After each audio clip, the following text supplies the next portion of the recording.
네, 안녕하세요. 오늘 벌써 세 번째 강의로 찾아뵙게 됐네요. 저번 두 번의 강의는 어떻게 들으셨는지 궁금합니다.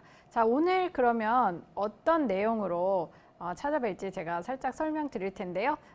지난번 두 번에 제가 설명드린 대로 저는 한겨레 출판에서 나온 랜선 인문학 여행이라고 하는 책의 저자입니다. 제 책이 이번에 8월 27일부터 또 윌라라고 하는 오디오북의 독점으로 공개가 되었어요. 그래서 혹시 이 활자가 조금 불편하신 분들은 듣는 오디오북으로도 제 책을 접하실 수 있을 것 같습니다. 자, 오늘의 주인공, 세 번째 주인공은요, 괴테가 되겠습니다. 요한 볼프강 폰 괴테라고 하는 독일의 유명한 작가죠. 정말 이분을 모르시는 분은 거의 안 계실 것 같아요. 우리나라에서 특히 많이 사랑받는 그런 작가입니다. 독일을 대표하는 그런 작가인데요. 여러분들 이 괴테의 작품 중에 어떤 작품들을 보셨는지 많이 궁금하네요.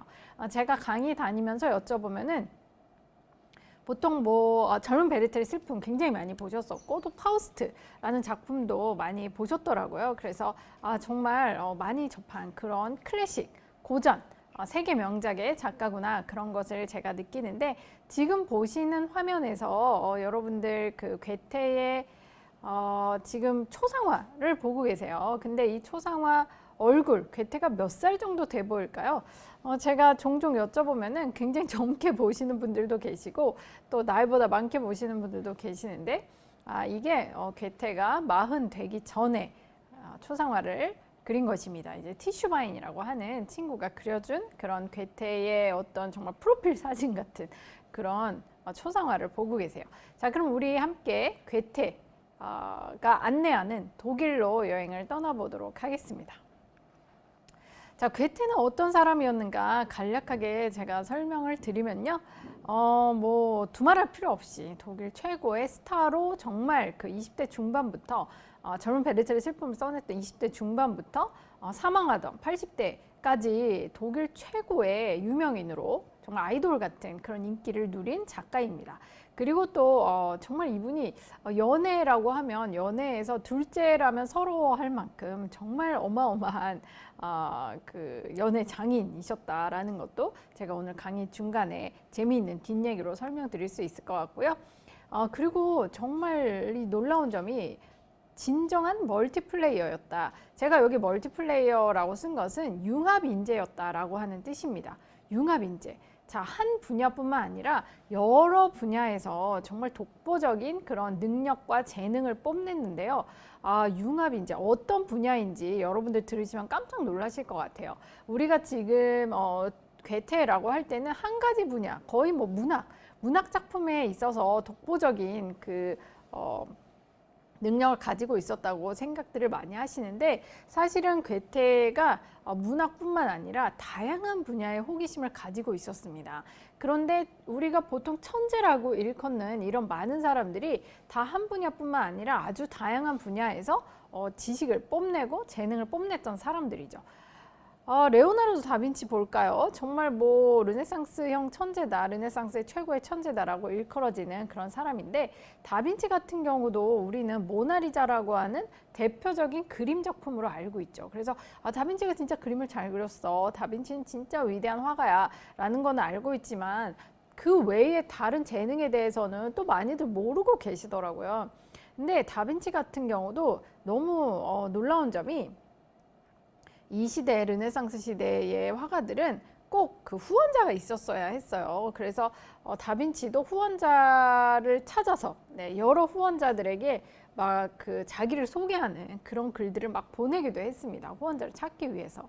그 중에 밀라노의 스포르자라고 하는 이 대공에게 보냈던 편지를 보면 다빈치가 자기 장기를 쫙 이렇게 나열을 했어요. 이런 장기, 저런 장기. 엄청나게 저는요, 이것도 잘하고요, 이것도 잘하고, 이것도 잘하고, 이제 어필하기 위해서. 정말 우리가 요새 취직할 때 자기소개서를 쓰듯이 그렇게 다빈치도 열심히 자기소개서를 썼는데 거기 보면은 그림이 없어요. 제가 정말 깜짝 놀랐는데 그림에 대한 능력보다도 다빈치는 자기의 다른 재능들을 엄청 거기다가 부각을 시켜놨어요.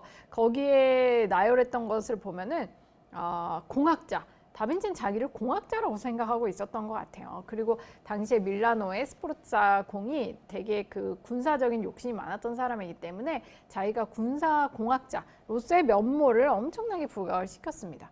근데 다빈치 하면 또 그림 아니겠습니까? 그래서 다빈치는 그 밑에 출신으로 PS 출신으로 저는 그림도 조금 그립니다. 이렇게 얘기를 했어요. 그래서 다빈치가 생각했던 수많은 장기는 그림에 비하면 훨씬 더 엄청난 능력들이었다. 그리고 다빈치의 노트를 또 보시면 그 코덱스라고 일컬어지거든요. 다빈치의 코덱스를 보시면 거기에 인체 해부부터 정말 다빈치의 너무 놀라운 능력들을 다 볼 수가 있죠. 이렇게 한 가지만 잘했던 게 아니거든요. 뭐 우리나라에도 있죠. 정약용 선생님 같은 경우도 보면은 정치가였지만 또 글도 쓰셨고 여러 가지 분야에 탁월한 그리고 정약용 선생님도 역시 어떤 그 공학자로서의 면모도 당연히 가지고 계셨고 또 정말 그 추리력도 엄청난 그런 면모를 지니고 있었습니다. 괴테 역시 둘째라면 서럽습니다. 굉장히 많은 능력들을 가지고 있었는데 괴테 같은 경우는 여러분들이 제가 조금 이따 설명드리겠지만 이탈리아에 다녀와서 이탈리아 기행이라고 하는 책을 썼어요. 근데 이 이탈리아의 기행이라고 하는 책을 보면은 거기에 괴테가 정말 많은 호기심을 가지고 있었구나 하는 거를 느낄 수가 있거든요. 그래서 괴테가 가지고 있었던 호기심은 정말 뭐 지질학, 그 다음에 건축학, 그리고 식물학, 해양학, 정말 온갖 군데에 그런 관심을 가지고 있었어요. 물론 문학이 또 독보적인 능력이었고 바이마르에 가서는 정치인으로서 자기의 능력을 뽐내기도 했습니다. 정말 팔방미인이 아닐 수 없어요. 근데 요런 그 공통점을 제가 많이 보거든요. 예술가들 같은 경우에 한 가지만 잘한 사람이 별로 없어요. 그림도 잘 그리면서 글도 굉장히 잘 쓰고 뭐 피카소도 그렇고 빈센트 반 고흐도 그렇고 우리나라 김한기 화백도 그렇고 다방면에 재능을 가지고 있었거든요. 이게 제가 생각을 해본다면은 어떻게 이렇게 한 가지뿐만 아니라 여러 가지, 지금은 우리가 굉장히 전문화된 인재를 원하는데 전문화보다도 여러 가지 분야에 자기 재능을 뽐낼 수 있었던 사람들은 공통적으로 호기심이라고 하는 것을 가지고 있었습니다. 그래서 저는 학문을 할 때 가장 중요한 거는 호기심이 아닐까 그런 생각을 해봐요. 왜냐면 아무리 공부를 해야겠다고 마음을 먹어도 자기가 뭔가 끌려야 되거든요. 나 이게 진짜 궁금해서 내가 이걸 조금 더 알아보고 싶은데 이런 생각이 들어야지 남이 시키지 않아도 자기가 공부를 할 수 있는 거거든요. 그래서 호기심이라고 하는 게 이런 인재의 가장 중요한 덕목이 아닐까 그런 생각을 해봅니다. 자, 괴테가 멀티플레이어였다라는 점 제가 설명드렸고 또 괴테는 뭐 괴테뿐만 아니라 이런 문학 작가분들이나 아니면 그림을 예술가분들 같은 경우에 정말 여행을 많이 사랑하시더라고요. 제가 이런 공통점도 많이 느꼈어요. 그래서 한 군데만 딱 머무르면서 한 군데만 딱 머무르면서 생활하셨던 그런 예술가분들이 계시기는 하지만 그런 분들보다는 대다수의 예술가분들은 정말 그 한 군데 절대로 안주하지 않고 많은 곳을 돌아다니면서 작품 활동하시는 걸 볼 수 있어요. 그래서 이 화가분들도 그렇고 작가분들도 그런데 괴테 역시 정말 여행을 사랑하는 사람이었습니다. 괴테가 얼마나 여행을 사랑했는지는 제가 오늘 강의 시간에 또 천천히 말씀드릴 수 있을 것 같아요. 그래서 괴테가 다른 분야에는 아주 검소한 생활을 했지만 자기가 뭐 정말 그냥 단순히 심플하게 표현해서 인쇄 재벌 아니겠습니까? 인쇄를 어마어마하게 받는 그런 독일 최고의 작가로 평생을 생활했는데 그 인쇄 수입을 전부 다 여행에 쓰는 그런 모습을 볼 수 있죠. 자, 이제부터 제가 찍어온 사진과 함께 독일 여행을 하실 텐데 여기가 프랑크푸르트의 중앙역입니다. 아마 그 독일에 가보셨던 분들이 또 기억을 하실 것 같아요. 프랑크푸르트 역에 내리면 이렇게 또 기차를 타고 중앙역으로 이동해서 보통 이렇게 많이들 가시죠. 뭐 택시를 타시기도 하지만 그래서 이 프랑크푸르트에 딱 도착을 하면은 비행기 안에서 이제 저는 직항을 타고 갔는데 국적기 직항을 타고 가면 거기 내릴 때 괴테의 도시에 온 것을 환영합니다. 이렇게 안내방송이 나오더라고요. 그래서 정말 이 프랑크푸르트가 괴테의 도시구나 이런 생각을 했는데, 솔직히 말씀드린다면은 프랑크푸르트보다는 오늘 제가 강의 말미에 설명드린 바이마르야말로 정말 괴테의 도시다라는 것을 말씀드리면 좋을 것 같아요. 자, 프랑크푸르트 중앙역에서 그렇게 멀지 않습니다. 조금 그 걷기를 좋아하시는 분들이라면 걸어서도 가볼 수 있는 곳이 아닐까 그런 생각을 하는데, 이렇게 괴테의 생가죠. 괴테가 태어난 곳. 자, 괴테가 태어난 곳이 프랑크푸르트에 있습니다. 자, 지금 딱 보기에도 아주 으리으리한 그런 집의 규모를 짐작을 할 수 있어요. 정말 뭐 그 꼭대기에 다락방까지 한다면은 5층 건물이거든요. 와, 근데 뭐 이제 유럽은 가보신 분도 아시겠지만 0층부터 세가지고 1층이라 그러면 2층이거든요. 그래서 지금 4층 건물, 그래서 우리나라로 따지면 5층 건물이 되겠습니다. 자, 근데 괴테의 그 가족들은 가족이 숫자가 많지 않았어요. 가족이 4명이거든요. 괴테 아버지, 괴테 어머니, 그리고 괴테, 그리고 괴테 여동생, 이렇게 4명이에요. 4명인데 지금 집이 필요 이상으로 넓지 않나 이런 생각이 들기도 합니다. 이렇게 그 엄친아, 정말 그 부잣집의 아들로 태어나신 분이 괴테예요. 괴테 집안의 문장을 지금 문 위에서 확인을 하실 수 있고요. 딱 1층에 들어가시면, 괴테 집으로 들어가시면 이렇게 그 부엌을 먼저 보실 수 있어요. 자, 부엌 한켠에는 또 이렇게 접시들도 디스플레이가 된 것을 볼 수 있고요. 요 맞은편 방이 응접실이라고 할 수 있는데요. 이 응접실 보시면 이렇게 난로가 또 있네요. 난로가 아주 그럴듯한 멋진 모습으로 딱 이렇게 자리를 하고 있습니다. 자, 층계를 올라가서 집을 구경을 하다 보면은 이렇게 그 커다란 궤종시계를 만날 수 있는데, 요 시계, 네, 이 시계가 괴테가 살아있을 때도 실제로 똑딱똑딱 움직이던 그런 시계예요. 그래서 그때부터 지금까지 멈춘 적 없이 시계가 똑딱똑딱 잘 가고 있다 하는 정말 그 엄청난 유산의 시계죠. 그래서 여러분들이 괴테 생각하시면 이 시계도 눈여겨보시면 좋을 것 같아요. 그 세월의 흔적이 이렇게 묻어있는 계단들이에요. 정말 이 계단이 움푹 패였더라고요. 그동안 정말 많은 사람들이 드나들었구나 이런 거를 느낄 수가 있는데, 집안 곳곳을 둘러보면 정말 이 어느 정도 부유했었는지 약간 그 감이 올 정도인데, 괴테의 집안은 어떻게 이렇게 부유할 수 있었냐면은 괴테 할아버지가 계셨죠.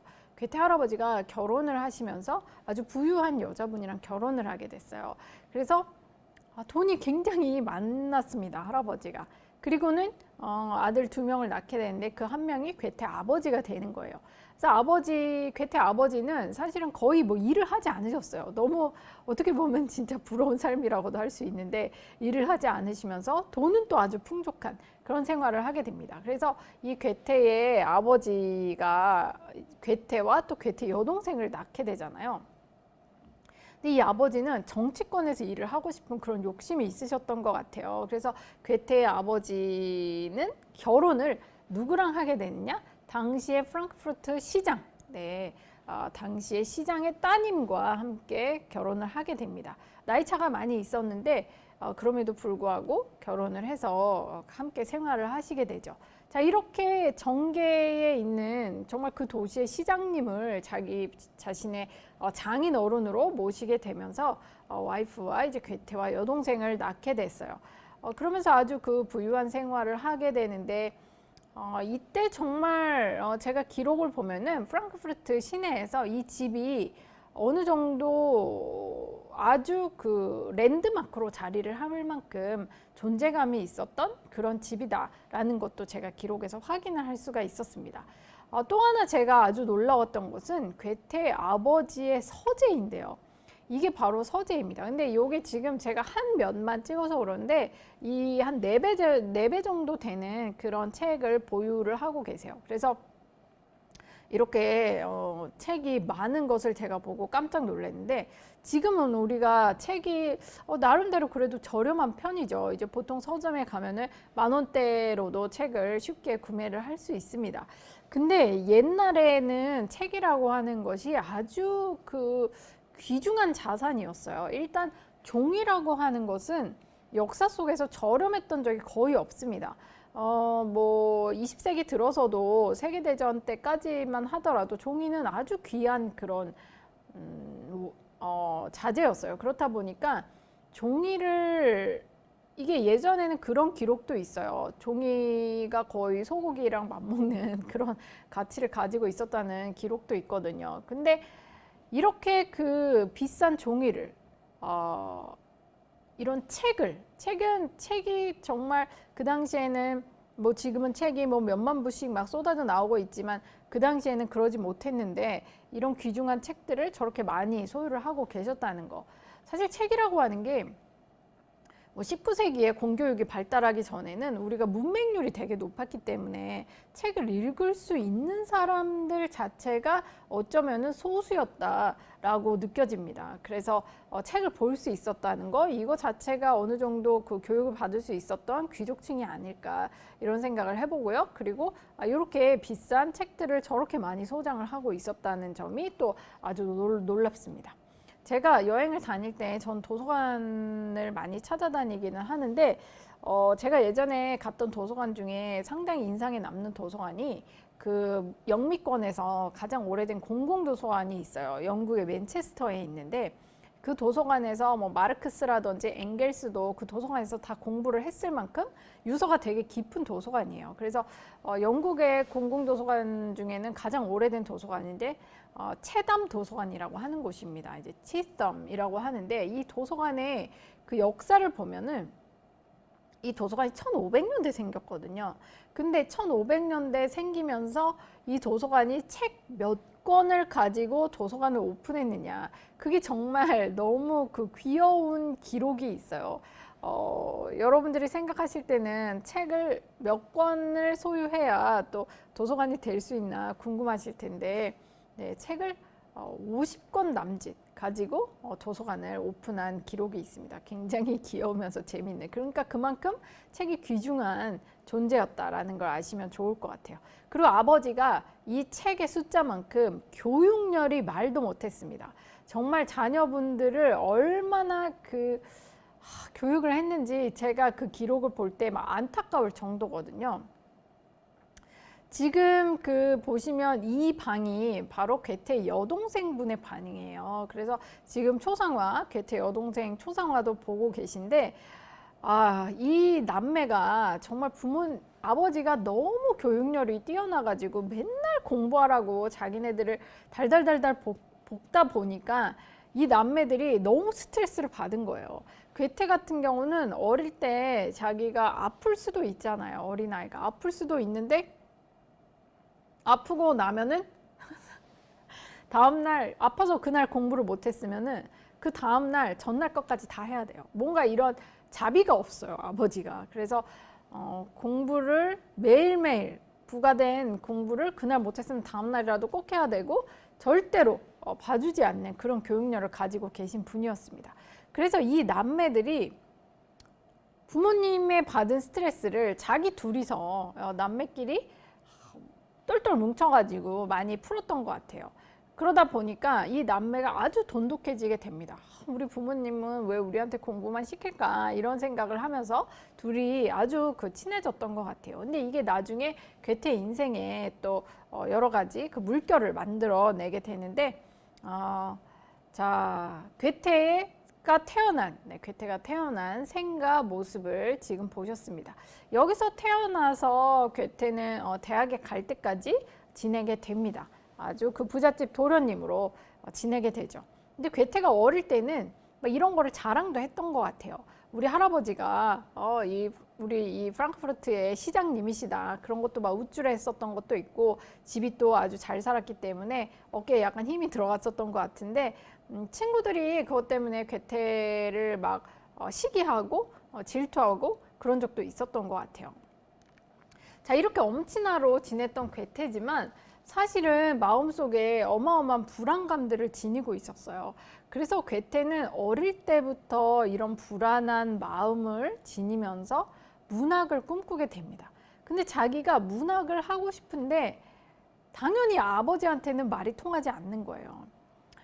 어릴 때부터 이런 그 심리적으로 불안하다 보니까 괴테의 기록을 보면은 어릴 때부터 자서전을 보면 괴테가 쓴 자서전을 보면 어릴 때부터 나는 정말 죽고 싶었다 이런 표현이 있어요. 그래서 뭐 어느 정도냐면은 자기가 잘 때 그 막 나이프를 자기 머리맡에 두고 잘 정도로 그렇게 그 인생에 뭐랄까 그 인생에 대한 애착이 어릴 때는 별로 없었던 것 같은데 이분이 예민한 사춘기를 지나고 자기 자신에 대해서 생각을 하면서 이게 나는 아무래도 내가 뭔가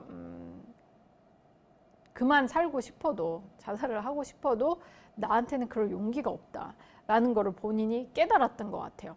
그래서 이분이 그 후에는 내가 이럴 게 아니라 내가 만약에 정말 내 삶을 끝낼 용기가 있다면 그 용기로 내가 다른 건설적인 일을 해야겠다라고 아주 바람직한 생각을 하게 돼요. 그래서 괴테는 그 이후에 문학을 하기 위해서 아주 큰 노력을 하게 되죠. 자, 괴테가 원했던 것은 문학입니다. 자, 근데 요게 아버지와 타협의 여지가 없어요. 아버지는 무조건 괴테가 법대를 가야만 되는 거예요. 그래서 아버지의 뜻대로 라이프치히 대학에 갑니다. 법대에 진학을 하는데 법대에 진학을 해서도 거기 가서도 가만히 있지는 않았어요. 거기 교수님한테 가서 내가 이거 나는 법 공부보다 문학을 전공하고 싶다라고 교수님한테도 어필을 했었어요. 근데 그게 잘 먹히지 않았죠. 그래서 결국 법학 생활을 하게 되는데 대학을 다니면서 괴테는 그 큰 병을 앓게 돼요. 그때 거의 뭐 각혈을 할 정도의 큰 병이었으니까 학업을 계속할 수 없게 됩니다. 그래서 집에 와가지고 정말 그 잉여 생활을 하게 되는 거야. 근데 제가 이런 작가들을 몇 명 봐요. 굉장히 흥미로운데 마담 보바리라고 하는 이제 현대문학의 시초가 되는 그런 작품을 썼던 귀스타브 플로베르라고 하는 작가가 있거든요. 아마 프랑스 문학이나 현대문학을 아시는 분들은 귀에 익은 그런 제목일 거예요. 근데 이 마담 보바리 썼던 귀스타브 플로베르도 법대를 다녔는데 자기가 그 뭐 하기 싫은 공부를 해서 그런지 몰라도 발작을 일으켰어요. 발작을 일으키다 보니까 아버지가 의사였거든요.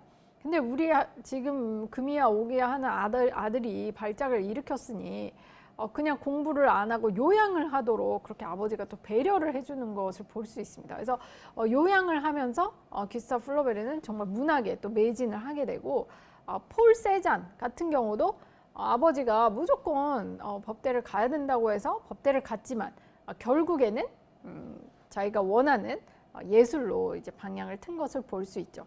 그래서 유명한 그 정말 세계 명작의 주인공 혹은 위대한 예술가들이 젊은 시절에는 부모님의 그 성화에 못 이겨서 법대를 갔다가 진로를 바꾸는 것을 많이 봅니다. 굉장히 흥미로워요. 자, 집에서 그냥 이 젊은 청년이 정말 얼마나 그 에너지가 샘솟는 나이입니까? 대학교 들어가자마자. 근데 집에 와가지고 그냥 힘없이 자기 몸이 아프니까 자기 몸이 자기 뜻대로 안 되죠. 자, 이런 경험을 한 것은 괴테의 인생에서 커다란 변곡점을 만들어내게 돼요. 괴테는 이렇게 몸이 아파서 있으면서 이게 자기 뜻대로 안 되잖아요. 지금 자기 인생이 자기 뜻대로 컨트롤이 되지 않는 상황입니다. 자, 이때 괴테는 여러 가지 생각을 하게 됐겠죠. 근데 제가 볼 때 사람이 그 인간으로서 자아를 찾아갈 때 굉장히 그래도 중요한 요건이 뭐냐면 내가 컨트롤할 수 없는 커다란 고난과 시련이 있을 때 자아를 찾아갈 수 있는 그런 기회가 되는 것 같아요. 이게 아주 보석 같은 기회가 되겠죠. 그래서 어린 시절을 편안하게 정말 뭐 무탈하게 보내는 것보다는 어린 시절에 커다란 시련이 있는 것이 오히려 사람이 크게 되는데 도움이 되는 것 같아요. 근데 이 시련들을 이 어린 친구들이 모두가 다 이겨내는 것은 아닙니다. 그거는 쉽지 않아요. 그래서 제가 보면은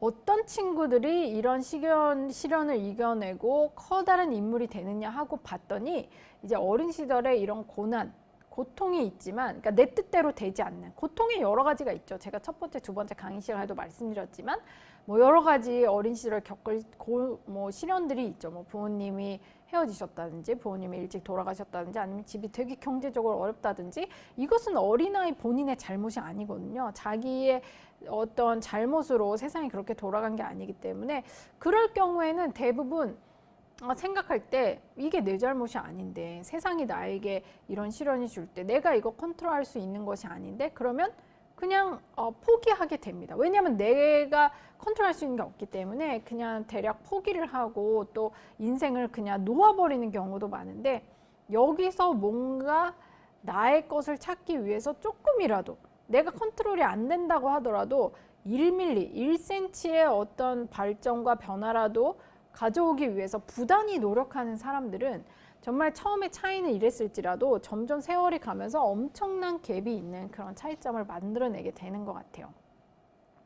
자, 괴테도 이때 1년여간 이렇게 요양 생활을 하다가 결국에 다시 스트라스부르 대학의 법학에 다시 복귀를 하죠. 복귀를 하고 변호사 개업을 하게 됩니다. 근데 변호사 개업을 해가지고 변호사 생활을 한 게 약간 그 여의치 않았던 것 같아요. 막 변호사가 자신의 적성에 딱 맞는 것은 아니니까. 왜냐면 지금 예술가고 문학 작품이 항상 머릿속에 있는 사람은 감정이, 아무래도 감성이 이성보다는 우세한 상황이거든요. 그냥 보통의 평균적으로 볼 때. 근데 이런 감성적인 사람이 이성적인 일을 해야 된단 말이에요. 여기서 약간의 어떤 상충이 있을 수 있겠죠. 그래서 변호사 생활이 딱히 그렇게 괴테에게 좋은 결과를 가져다 주진 않았던 것 같아요. 근데 이 변호사 생활을 하고 또 그 베츠라우에 있는 법원에서 인턴 생활을 하면서 괴테는 드디어 괴테의 인생의 첫 번째 역작을 써내게 됩니다. 이 책이 젊은 베르텔의 슬픔이라고 하는 책이에요. 1772년에 나온 책인데, 이 책의 제목은 정말 뭐 모든 분들이 다 들어보셨겠죠. 아주 그 유명한 책인데, 이 책을 그러면 괴테가 어떻게 써내게 됐을까? 많은 분들이 아시다시피 이것은 괴테의 자기 경험담을 쓴 것입니다. 모든 작가들이 거의 다 자기 경험담을 바탕으로 쓰고, 또 첫 번째 작품 같은 경우엔 그게 정말 거의 다 대다수를 차지하는 것 같아요. 괴테가 사랑에 빠진 거예요. 사랑에 빠졌는데 알고 보니까 자기 친구 약혼녀였던 거죠. 그래서 괴테는 큰 시련을 당하게 돼요. 근데 이 경험을 바로 젊은 베르텔의 슬픔에 녹여내게 되는 거죠. 근데 이 책을 원래 쓰려고 하진 않았어요. 그냥 자기가 시련을 당했지만 그냥 그 경험을 자기 안에 가지고 있으려고 했어요. 근데 어느 날 신문을 본 거예요. 괴테가 신문을 봤는데 거기 뉴스가 뭐라고 났냐면, 얘가 또 자기가 알던 사람이야. 예루살렘이라고 하는 친구, 자기도 원래 알았던 친구예요. 근데 예루살렘이란 친구가 자살을 했다고 거기 신문에 난 거예요. 그래서 왜 그랬지 이렇게 보니까 이 예루살렘이 자기랑 상황이 똑같은 거예요. 사랑해서는 안 될 여자를 사랑하다가 정말 그 시련을 당한 그 정말 비참함을 이기지 못하고 예루살렘이 자살을 한 거예요. 근데 이 신문 뉴스를 딱 보는 순간 괴테는 이거는 내 얘기다.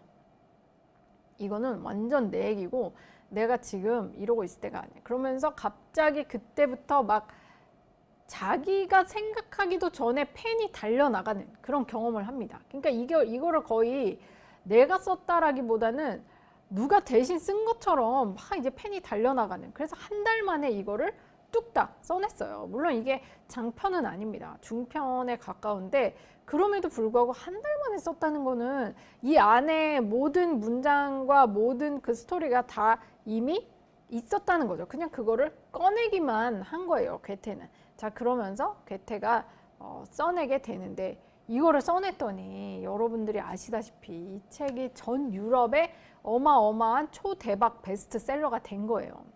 그래서 전 유럽에서 난리가 났죠. 여러분들도 요새 뭐 미디어에서 많이 들어보신 표현일 거예요. 베르테르 효과라는 말이 있어요. 이게 베르테르 효과가 뭐냐면, 베르테르가 소설 속에서 자살을 하거든요. 이제 노란 조끼를 입고 연미복을 입고 자살을 해요. 권총 자살을 하게 되죠.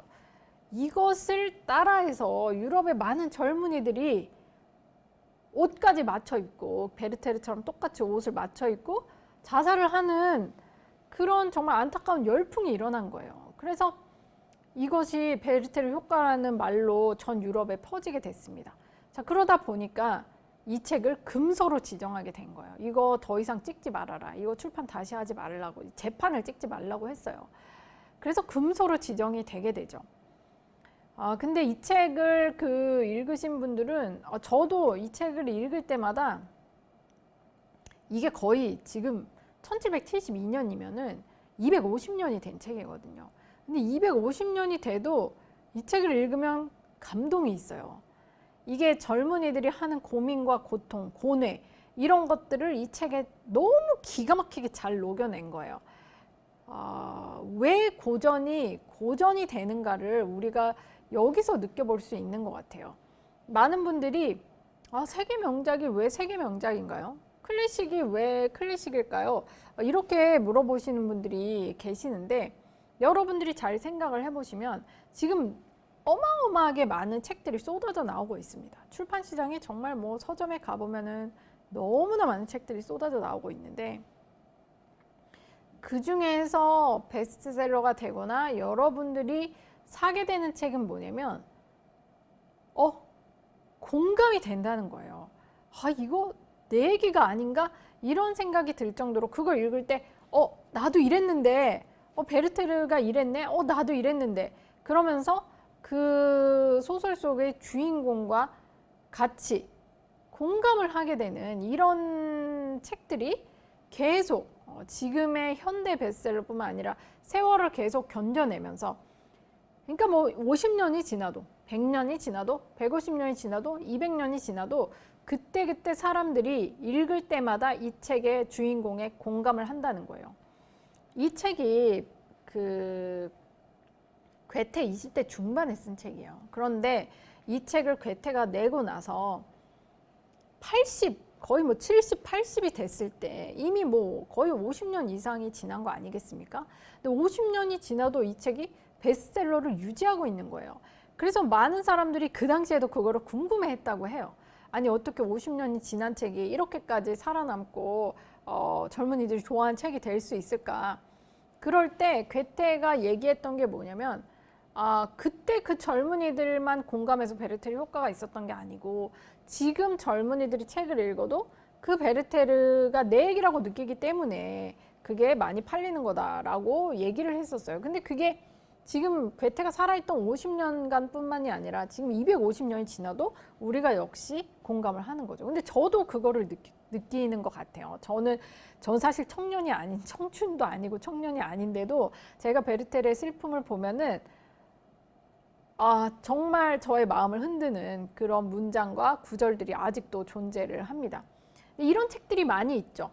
뭐 청춘 소설에서 제가 또 강력하게 추천드리는 것이 아마 호밀바테 파수꾼이라고 하는 소설이 될 것 같아요. 셀린저가 썼던 소설인데, J.D. 셀린저.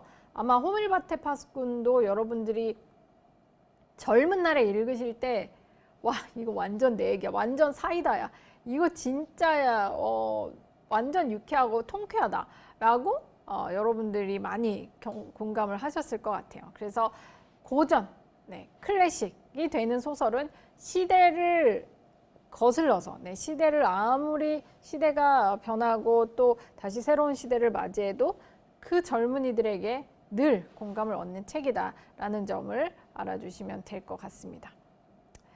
이게 제가 여기서 공감에 대해서 조금 더 설명을 드릴게요. 우리가 책을 읽는 이유는 뭘까요? 소설을 읽는 이유에 대해서 여러분들이 조금 생각을 해보셨는지 모르겠어요. 근데 소설이라고 하는 게 이걸 읽는다고 우리가 뭐 정말 갑자기 뭐 생계 문제가 해결되거나 아니면 정말 갑자기 뭐 돈이 많아진다거나 내가 원하는 것을 살 수 있게 된다거나 아니면 뭐 생활이 윤택해지고 풍요로워지고 이거는 아니거든요. 근데 소설을 읽는 것은 정말 내 삶을 간접 경험해 볼 수 있는 것 같아요. 우리가 삶을 전부 다 겪으면서 살 수 없을 때 소설은 미리 그것을 대신 경험해 볼 수 있게 하는 그런 장치가 아닐까 그런 생각을 해봅니다. 그러면서 그 안에 내가 공감을 하게 되는 거예요. 근데 책이라고 하는 게 이런 연구 결과가 있어요. 하버드에서 한 연구 결과인데 연구 결과에서 뭐라고 얘기를 했냐면 책을 우리가 왜 읽나? 독서를 우리가 왜 하나? 라고 했을 때 원래 예전에는 이 문맹률이 되게 높아서 책을 읽을 줄 아는 사람이 몇 명 없었을 때는 굉장히 범죄율도 높았고 또 인간이 아주 잔인한 그런 모습이 많았다고 합니다. 그래서 고문을 하더라도 여러분들 그 예전에 그 고문 시설 같은 거 혹시 보셨는지 모르겠어요. 막 이제 영국에 뭐 런던 타워나 이런 데 가면 아직도 그 고문 시설을 뭐 이렇게 재현해 놓은 것들이 있어요. 그리고 여러 가지 기록들 뭐 종교 재판할 때 기록들 보면은 정말 상상할 수 없을 정도로 너무나 잔인한 그런 고문들이 많이 있거든요. 근데 그 고문을 어떻게 할 수 있었냐면은 나는 공감이 안 되는 거야. 상대방이 아무리 괴롭고 힘들고 막 살이 찢어져도 고문을 하는 사람은 공감이 안 되는 거예요. 근데 사람들이 문맹률, 어떻게 공교육이 확대되고 문맹률이 줄어들면서 독서가 보급되기 시작했을 때 이런 잔인성, 인류가 가지고 있었던 잔인성이 현저히 줄어드는 그런 그 결과물을 보게 돼요. 그래서 책을 읽으면서 상대방에게 공감을 할 수 있게 된 거예요. 그전에는 공감을 할 수 없었던 사람들이. 그래서 이런 책, 독서 이런 것들의 키워드는 공감이라고 저는 생각하고요. 이런 공감을 세대를 거쳐 계속 얻을 수 있는 책은 클래식이 된다라는 점 말씀드리고 싶습니다. 자, 이렇게 유럽에 어마어마한 아이돌이 됐어요.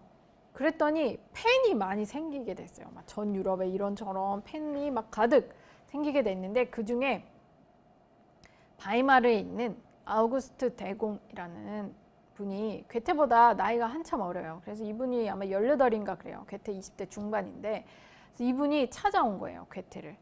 거의 뭐 진짜 덕후 중에 덕후라고 할 수 있죠. 찾아와가지고 저희 나라에서 정치인으로 일을 해줬으면 좋겠다라고 얘기를 하게 됩니다. 근데 괴테는 지금 뭐 변호사 일도 사실 자기가 원하던 일도 아니었고 그래 정치 일 호기심이 많은 사람이기 때문에 수락을 하게 돼요.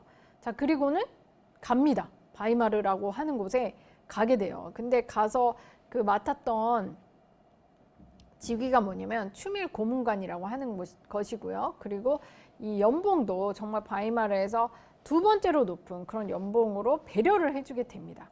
뭐 안 갈 이유가 없겠죠. 그래서 가서 정치 생활을 하게 돼요. 근데 문학하는 사람이 정치 생활을 하게 되는 굉장히 재밌는 그런 케이스가 나오게 되는데 저도 이렇게 바이마르에 가보게 됐습니다. 바이마르가 가기 쉬운 곳은 아니에요. 바이마르가 일단 우리나라에서 뭐 프랑크푸르트 직항을 타고 간 다음에 거기서 고속열차 KTX 같은 거기는 이체죠. IC 이체를 타고 또 2시간가량 간 다음에 거기서 또 로컬 기차로 갈아타야 돼요. 뭐 우리나라로 치면 KTX를 타고 갔다가 또 무궁화호로 갈아타는 이런 게 되겠죠. 그렇게 갈아타서 갈 수 있는 곳입니다.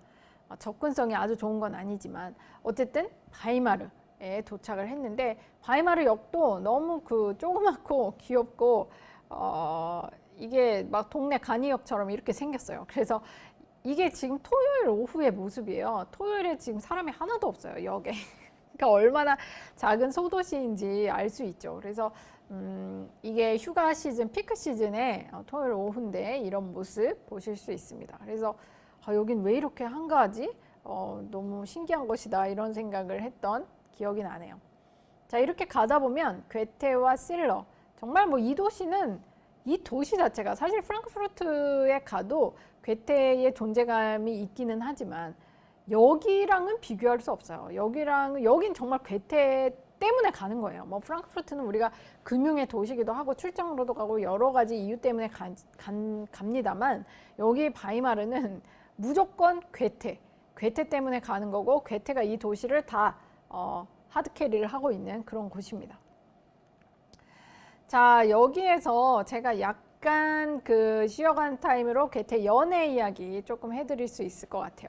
자, 괴테가 바이마르로 오기 전에 바이마르로 오기 전에 물론 이제 그 이전에도 연애를 여러 번 했습니다만 괴테가 훗날 이제 70이 넘어서 자기가 나이가 지긋이 들고 나서 자기의 지난 날을 이렇게 추억을 했을 때 내가 정말 사랑한 여자가 누구였을까라고 하는 그 생각을 했을 때 릴리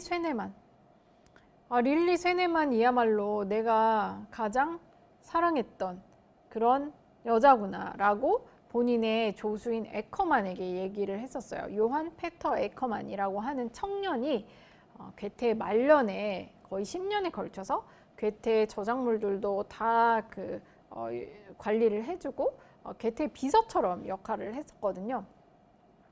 그래서 이 에커만한테 털어놓기를 내가 가장 사랑했던 것이 릴리 쇠네만이다 얘기를 했는데, 자, 이 여인을 바이마르 오기 전에 만나게 됩니다. 근데 괴테가 연애를 할 때마다 약간의 그 패턴이 있어요. 연애를 할 때마다 항상 그 비슷한 패턴을 가지고 있는 게 뭐냐면, 연애를 하고 릴리 쇠네만하고는 약혼까지 했는데 약혼을 하고 나서 이분이 잠수를 탔어요. 잠수를. 근데 괴테가 이런 성향을 조금 자주 보입니다.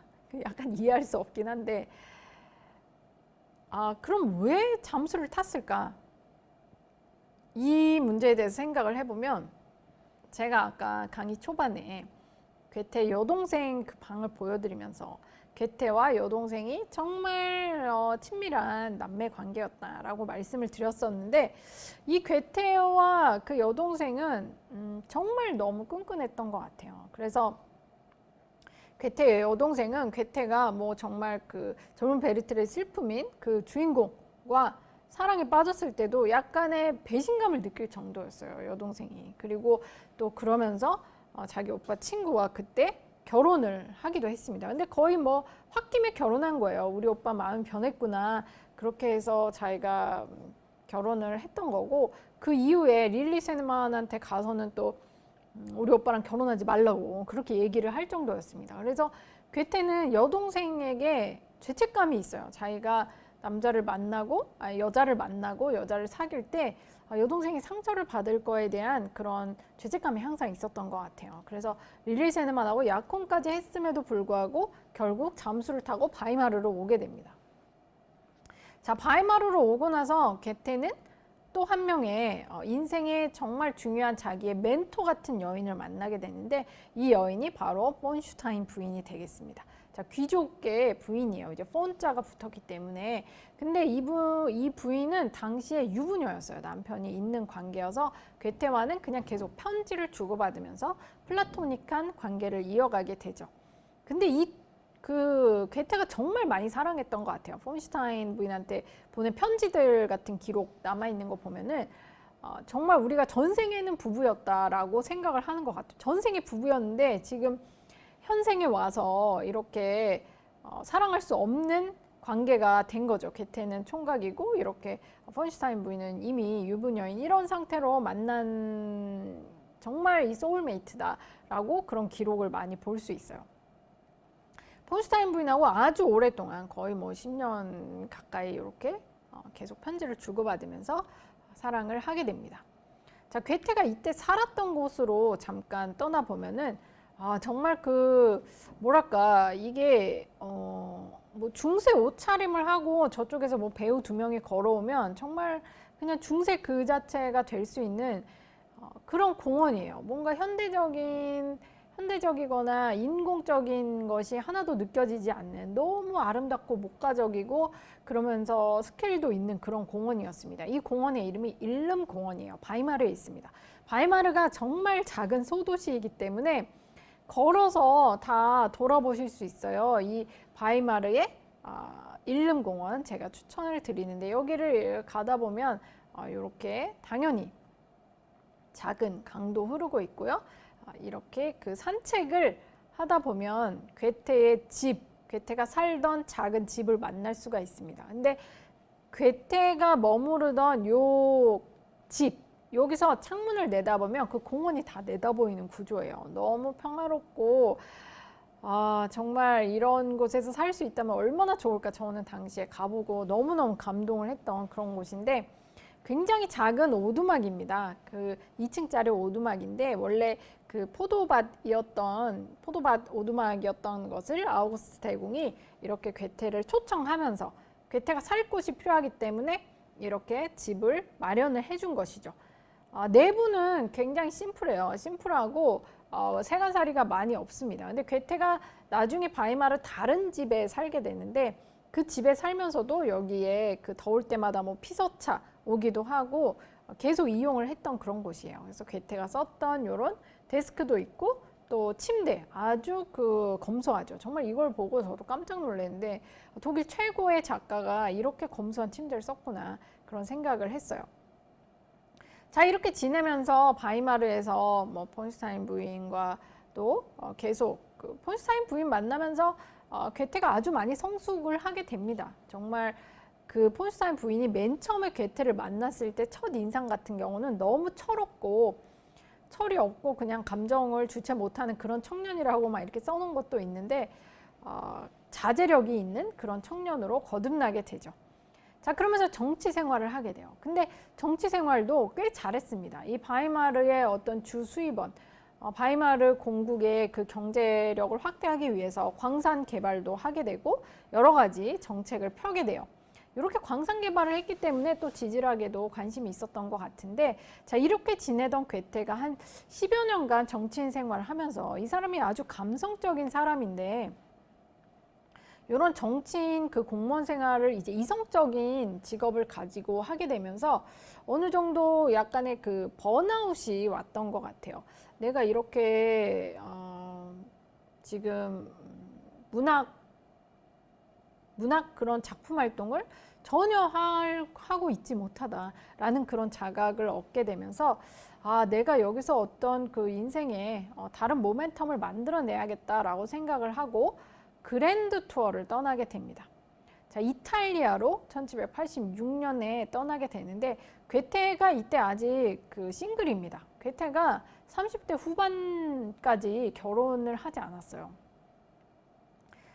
이게 정말 놀라운 사실입니다. 예전에는 결혼을 아주 이른 나이에 했거든요. 그래서 괴테의 나이라면은 정말 뭐 손자가 있어도 이상하지 않을 그런 나이인데도 불구하고 괴테는 이때까지 이제 싱글로 지내다가 갑자기 자기 생일 파티를 하고 있는 그날 그 도시를 몰래 떠나가지고 이탈리아로 향하게 되는데, 그러다 보니까 많은 사람들이 배신감을 느꼈어요.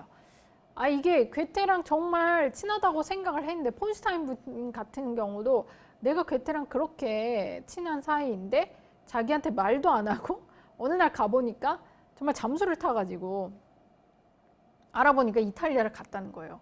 정말 뭐 열흘 전까지 자기한테 연애 편지를 쓰던 사람이 갑자기 말도 없이 이탈리아를 가버린 이런 상황이죠. 정말 기가 막혔겠죠. 그래서 근데 뭐 폰슈타인뿐만 아니라 다른 사람들이 다 그런 그 괴테에 대한 섭섭함을 가지고 있었던 것 같아요. 그래서 괴테는 다녀오고 나서 이탈리아를 1년 10개월 다녀오는데, 다녀오고 나서 사람들하고 다시 그 인간관계를 회복하는데 아주 많은 어려움을 겪게 됩니다.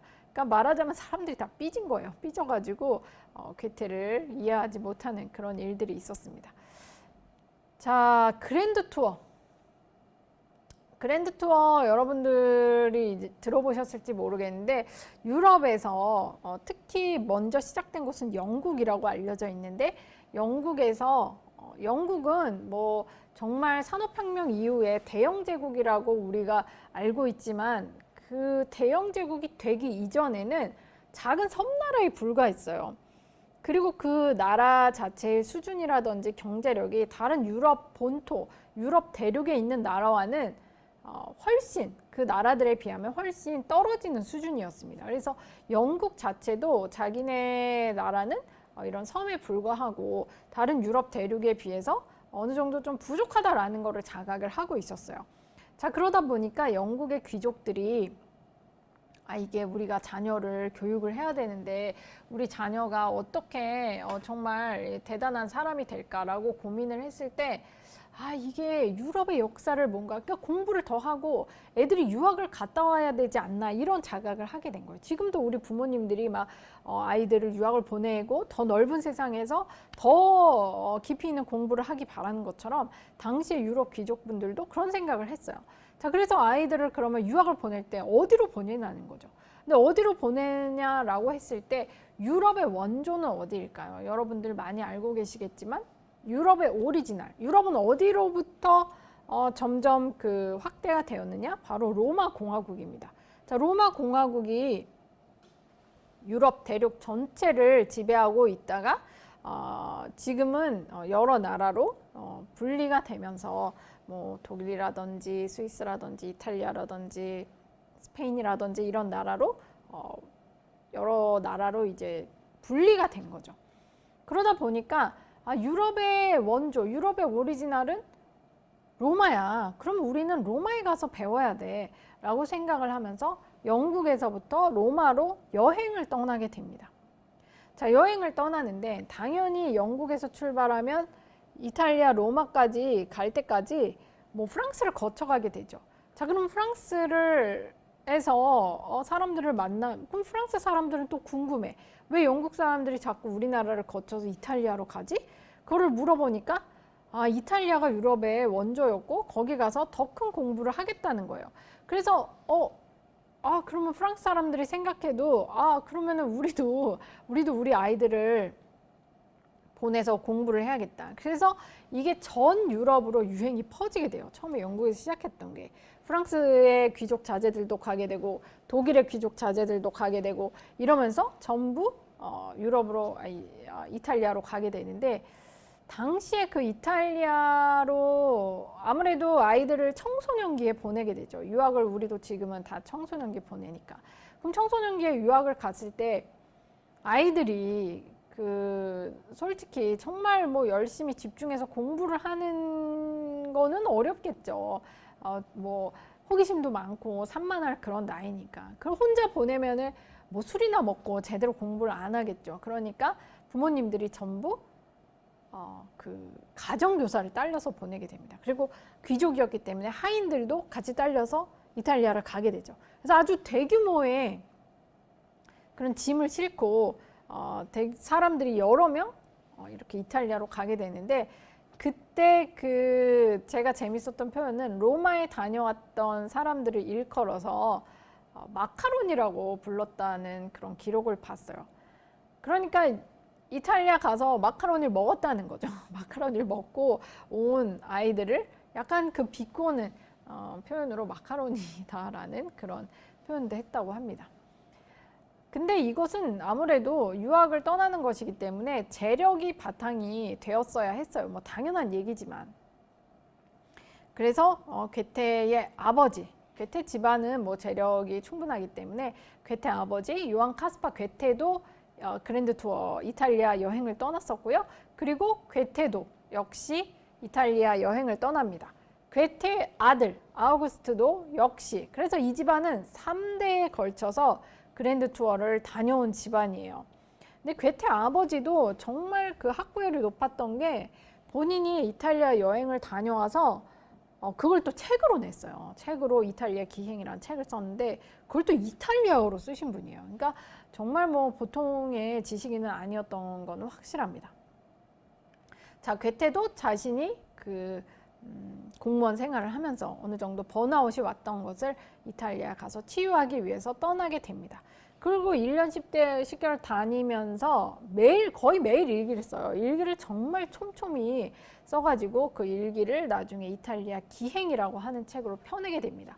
근데 이 책을 이탈리아 다녀와서 바로 낸 게 아니고 한참 후에 나이가 한참 후 이제 70이 넘어서 그때 엮어서 내게 돼요. 일기를 썼기 때문에 이게 가능하죠. 그 기록이 있었기 때문에. 자, 그래서 내 여행의 목적은 독일에서 나를 정말 짐 빠지게 했던 고통을 치유하는 것이다. 그래서 예술의 갈증을 잠재우기 위해서 나는 이탈리아로 간다라고 얘기를 했고, 괴테의 그 비서였던 에커만 역시, 에커만이 생각할 때도 바이마르 10년 있으면서 이 사람이 시인이고 문학 작가인데 시도 한 편 못 썼으니 이게 정말 예술적 영감이 메말랐다. 이분은 이때 독일을 떠나서 이탈리아를 갔어야만 했다라고 에커만도 이렇게 밝히고 있습니다. 괴테가 훗날 에커만에게 무슨 얘기를 했냐면, 이제 70 넘고 정말 자기가 그 당시로 본다면은 이제 괴테는 당시로서는 평균 수명의 2배를 산 거거든요.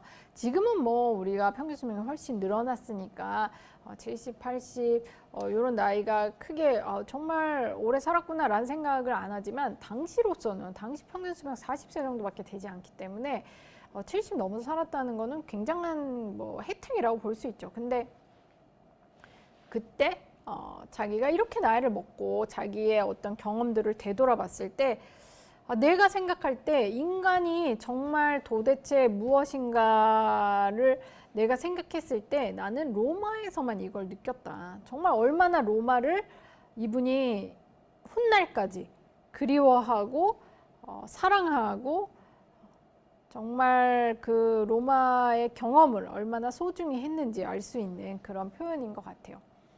이런 표현을 보면은 정말 당장 로마로 떠나고 싶다. 이거 바로 비행기를 발권해야 되는 거 아닌가 막 이런 생각이 들 정도인데, 괴테가 북쪽에서 내려가죠. 자, 북쪽에서 내려가면서 맨 처음 갔던 것이 이 베로나라고 하는 곳입니다. 베로나는 상업 도시로 그 북부에 아주 좀 부유한 그런 도시입니다.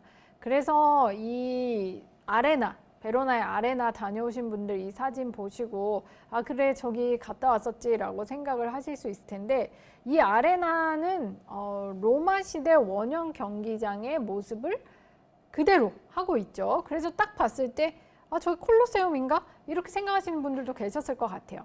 근데 이 로마 공화국이 정말 대단한 것이 뭐냐면, 로마 공화국이 정말 터키까지 영역을 확장을 했을 때 터키에 가도 이 아레나가 있습니다. 그래서 이 원형 경기장은 유럽을 여행 가시다 보면은 프랑스에서도 보실 수 있고, 그 로마가 지배했던 거의 대부분의 나라에서 이 원형 경기장을 볼 수가 있어요. 그만큼 로마 공화국은 똑같은 시스템으로 여러 나라를 통치를 했던 것을 알 수 있죠. 자, 이 베로나의 아레나는 지금도 공연장으로 많이 쓰고 있습니다. 그리고 여러분들 혹시 베로나 다녀오신 분들은 아마 줄리엣의 집도 다녀오셨을 것 같아요. 근데 이 줄리엣의 집은 까사 디 줄리에타라고 하는데, 이 집이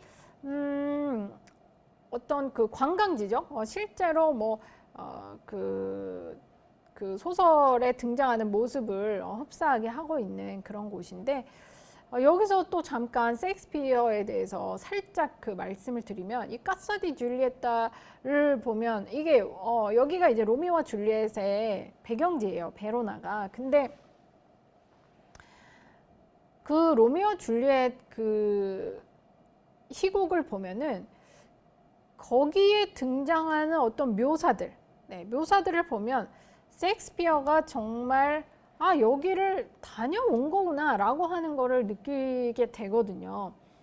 거긴 단풍나무 숲이라든지, 그리고 제가 셰익스피어 햄릿의 그 주 무대가 되었던 헬싱웨르라고 하는 곳도 덴마크 북쪽에 있는 곳인데, 제가 거기도 직접 다녀와서 보면은 정말 셰익스피어는 본인이 가본 곳을 쓴 것 같아요. 가본 곳을. 이거를 가보지 않았는데 어떤 상상에 의거해서 썼다라고 하기에는 정말 생생한 표현들이 많거든요. 거기다가 셰익스피어가 영국 사람이잖아요. 근데 영국을 배경으로 한 희곡이 거의 없어요. 헨리 5세를 비롯해서 정말 거의 없어요. 없다고 보여집니다. 그리고 나머지는 다 이탈리아 아니면은 정말 다른 나라를 배경으로 썼어요. 베니스의 상인도 그렇고 이런 로미오와 줄리엣도 그렇고 전부 이탈리아 배경이 되게 많기 때문에 그런 데서 여러 가지 의문점을 제기하시는 분도 많은 것 같아요. 근데 이제 셰익스피어 같은 경우는 그 정말 딱 그 자기의 인생에서 어느 한 토막이 다 분실이 된 상태이기 때문에 이런 의문점도 충분히 제기가 되는 것 같아요. 자, 이렇게 베로나를 와가지고 아레나에 와서 제가 감동했던 표현은 괴테가 이탈리아 기행에서 어떤 표현을 했냐면 본인 정치인이었잖아요. 정치인인데 지금 아레나에 괴테가 갔을 때는 여기가 비어 있는 거예요. 텅 비어 있는 거예요. 근데 원래 아레나는 왜 지어졌나요? 그거는 대중들을 위해서 지은 거예요. 대중들이 여기 모이기 위해서 지은 겁니다.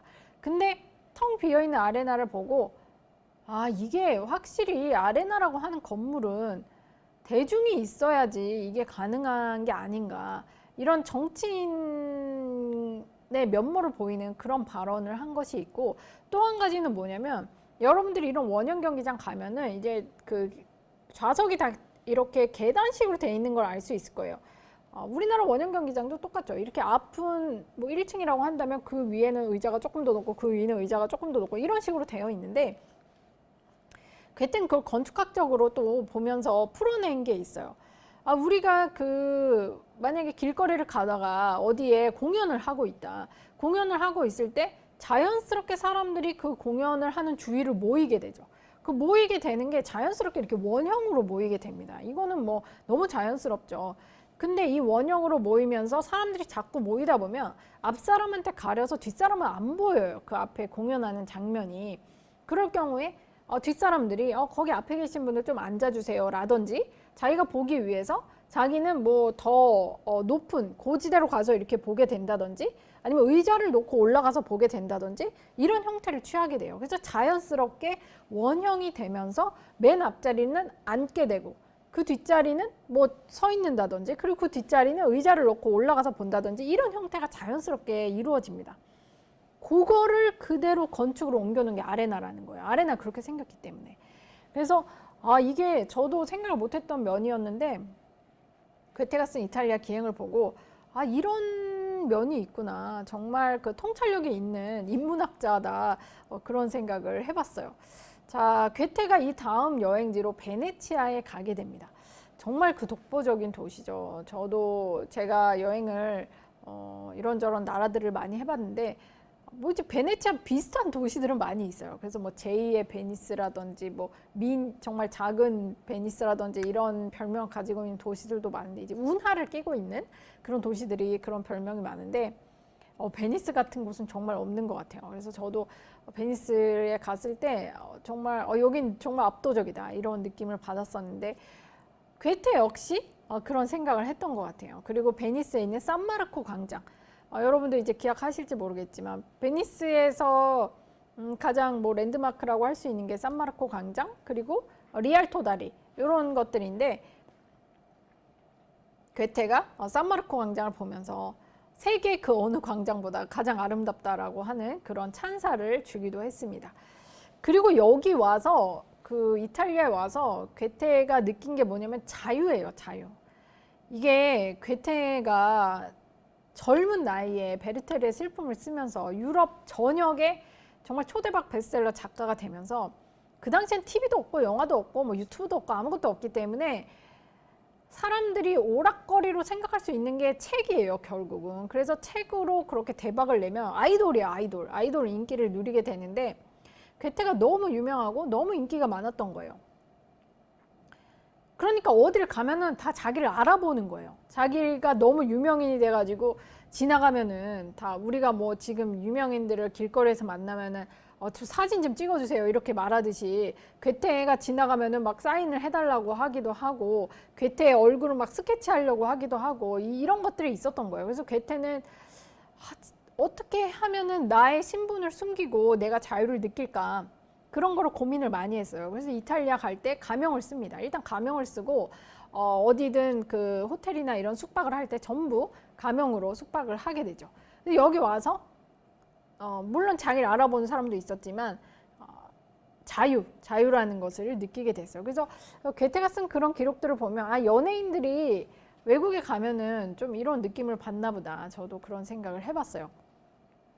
자, 그리고 나서 아시시로 가게 됩니다. 아시시는 이탈리아에 있는 작은 그 소도시인데 중세 도시 그대로 아직도 남아있는 곳이에요. 그래서 여기 도시 전체가 유네스코 문화유산인 그런 도시입니다. 그래서 가보시면 정말 그 시간이 멈춘 것 같은 여기가 진짜 중세구나 이런 걸 느끼는 수가 있고 그런 데서 오는 어떤 힐링이 있어요.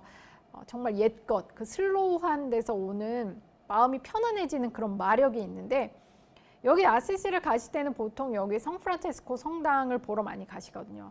그게 랜드마크예요, 사실은 여기에. 근데 괴테는 그 관심이 없어. 성프란체스코는 일절 관심이 없는 이유가 뭐냐면 너무 새 거예요. 괴테 입장에서. 괴테 지금 1700년대에 여기를 갔기 때문에 성프란체스코 성당은 그건 너무 흉물이다. 괴테는 여기 와서 뭘 보고 싶어 했냐면 로마 시대 유적을 보고 싶어 하는 거예요. 2000년 전의 유적을 봐야 되는 거예요, 괴테는. 그래서 남들이 다 샌프란시스코 성당을 보러 가도 괴테는 이때 지금 사진에서 보시는 중간에 있는 그리스 건물 양식을 가지고 있는 미네르바 신전을 봅니다.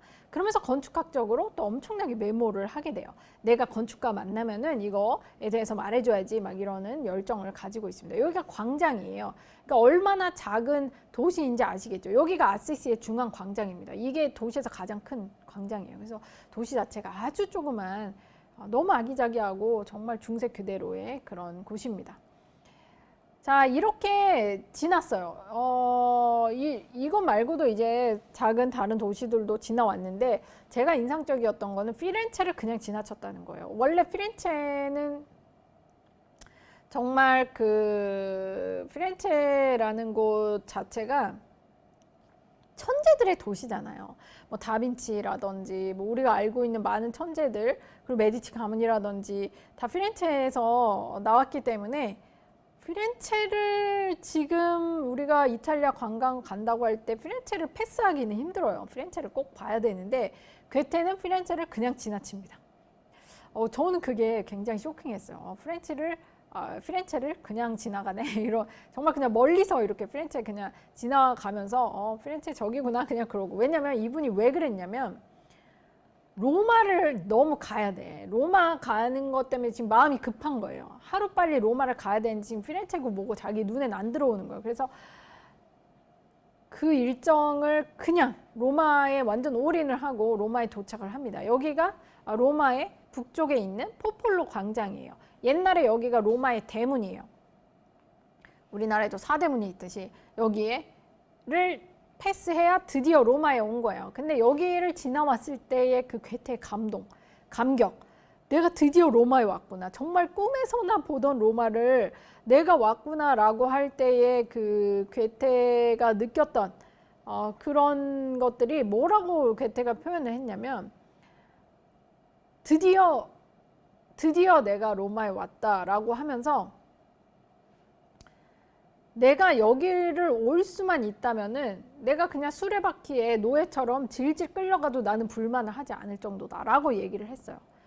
여러분 예전 뭐 옛날 영화 배너 같은 데 보면은 정말 그냥 그 전차에 막 노예가 끌려가고 막 마차에 끌려가는 이런 장면 보이는데 그렇게 내가 로마에 간다고 하도 나는 불만이 없을 정도로 로마가 너무 가고 싶었던 거예요. 여기 와가지고 괴테가 어디에 살았느냐. 이제 1년 넘게 머물게 되는데 바로 요 포폴로 광장 아래에 있는 요 대문이 있는 집, 까사디 괴테라는 뮤지엄이 되어 있어요. 지금 괴테의 집이라고 하는 곳인데 여기에서 괴테가 살게 됩니다. 2층에 살았는데 여기에서 누구랑 살았냐면은 아까 제가 강의 처음에 시작할 때 보여드렸던 괴테 초상화 있죠? 그 초상화를 그렸던 티슈바인이라고 하는 화가랑 함께 살게 됐어요. 티슈바인이랑 원래 알고 있었는데 자기가 독일에서 출발하면서 이제 티슈바인한테 편지를 쓴 거죠. 나 로마 간다. 그랬더니 티슈바인이 그러면 우리 집에 나도 지금 하숙을 하고 있는데 여기서 함께 지내면 좋겠다라고 해서 요 까사디 괴테에서 괴테와 티슈바인이 생활을 하게 됩니다. 자, 여기 생활하면서 괴테는 콜로세움 당연히 가야겠죠. 이게 정말 2000년 전에 그 건축물을 봐야 되니까 콜로세움 당연히 갑니다. 지금도 로마를 대표하는 건축물이죠. 콜로세움을 모르시는 분은 거의 없을 것 같아요. 근데 여기 지금 포폴로 광장에서 콜로세움까지 걸어가실 수 있어요. 되게 가깝습니다. 이제 로마라고 하는 도시가 원래 옛날에 되게 조그맸어요. 그 로물루스 레무스 그 전설에 의해서 로마라는 도시가 건축이 되고 로마 공화국으로 전 세계로 뻗어나가기 전에 그 로마라고 하는 곳은 굉장히 그 팔라티노 언덕 옆에 그 포로 로마노라고 하는 아주 작은 도시로 있었습니다. 그래서 로마의 시작이 되는 포폴로 광장에서 콜로세움까지 뭐 한 30분이면 그냥 충분히 걸어가요. 그래서 그 사이에 이제 꼬르소 거리에 괴테의 집이 딱 자리를 하게 되는 거죠. 괴테의 집은 스페인 광장에서도 아주 가깝습니다. 그래서 스페인 광장에 있는 카페 그레코라고 하는 이탈리아에서 그러니까 3대 카페 안에 드는 카페예요. 거기가 뭐 그냥 단골이 어마어마해요. 뭐 안데르센도 거기 단골이었고 니체도 거기 갔었고 그다음에 뭐 쇼펜하우어라든지 바그너라든지 정말 온갖 유럽의 지식인들은 다 거기 뭐 정말 온갖 사람들이 다 거기에 그 단골이었는데 괴테도 역시 그 카페 그레코의 단골이었죠. 왜냐면 살던 그 카페 그레코 까사디 괴테랑 너무 가까워가지고 걸어서 5분도 안 걸려요. 그래서 거기를 왔다 갔다 하면서 콜로세움까지 저녁에 많이 산책도 하는 그런 생활을 했습니다. 자, 괴테가 드디어 나폴리에 가게 돼요. 나폴리 지중해 정말 말만 들어도 너무 그 환상적인 곳입니다. 요새는 나폴리보다 그 옆에 포지타노라든지 그런 작은 지중해 도시가 더 관광지로는 각광을 받고 있는데 괴테 때만 해도 나폴리예요. 그리고 제가 기억을 해봐도 제가 맨 처음에 유럽을 갔던 게 1989년이에요. 근데 그때 갔을 때도 그때 만약에 이탈리아 간다 하면은 나폴리를 가야 되는 거예요. 근데 지금은 나폴리가 많이 이렇게 많이 죽었어요. 그래서 지금은 나폴리보다는 다른 도시들을 훨씬 많이 가시죠. 자, 근데 나폴리에 가서 괴테가 뭐라고 표현했냐면 한마디로 그냥 정의가 됩니다. 천국이다. 나폴리는 천국이다. 이거 한마디로 그냥 다 끝나는 것 같아요.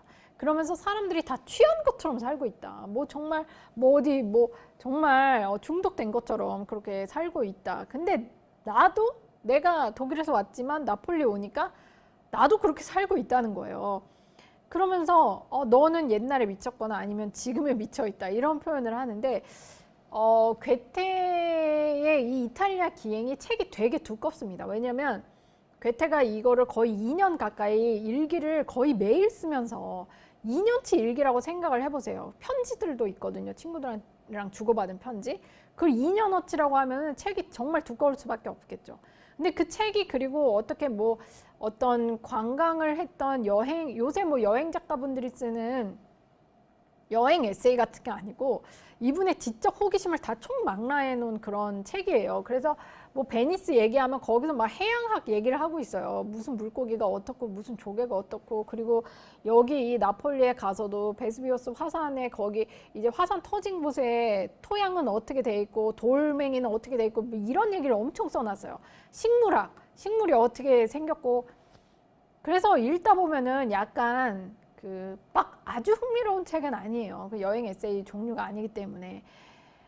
근데 그 중에서 여러분들이 조금 그 지루하게 읽으시다가 뭐 지루하지 않으실 수도 있지만 혹여나 지루하게 보시다가 내가 이거를 어디 가서 한 페이지만 좀 뽑고 싶다라고 하면 요 문장이 또 저는 이 책을 대표하는 문장이 아닐까 그런 생각을 합니다. 너는 옛날에 미쳤거나 아니면 지금 미쳐있다. 이게 여행을 갔을 때 자기 모습인 것 같아요. 여행 가면은 자기가 다른 모습의 자기를 발견하잖아요. 그래서 내가 그러면 일상에 찌들어가지고 있던 모습이 내 모습인가? 아니면 여행 와서 이렇게 설레고 내가 여러 가지 경험을 하고 나의 새로운 모습을 발견한 이 모습이 내 모습인가?